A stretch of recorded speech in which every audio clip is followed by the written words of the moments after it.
Да, нога, да, то есть попа должна вращаться. Ну, то есть смотри, вот ты встала, ну как у тебя здесь попа может не двигаться, да? Ну да. Как она может не двигаться? То есть если она не будет двигаться, то ты будешь как картонка. Картонка. Да, то есть там был латиноамериканский танец, по большому счету. Правильно? То есть и как бы в Латинской Америке бедра это вообще все. То есть за ними идут на край света мужчины. Поэтому смотри, вот сейчас почву растягивай. Растягивай. Еще. Так, молодец еще.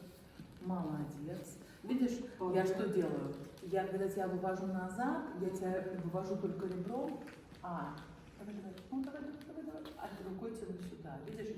Только ребро, а рукой тяну. Я тебя не вывожу. Так. Поняла? Да? Да, ты будешь падать, безусловно, но ты не слышишь моих ребер. То есть больше расширься вот здесь, вот улыбкой в сторону. Ну, то есть не то, что не прогибайся, только не прогибайся. Да, Свет. То есть ни в коем случае не прогибайся.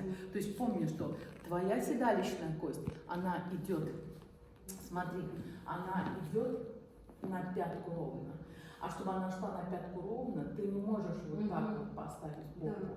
Да? То есть тазобедренный сустав опорной ноги идет вперед. И когда он идет вперед, то тогда и седалищная кость точно встает на пятку. Да? Растягивай. Молодец. Внутренней поверхностью бедра работает. Молодчина еще. Белиссимо. Умница. Вот и все. Вот твое будет. Поняла? Да. Классно? Классно. Классно.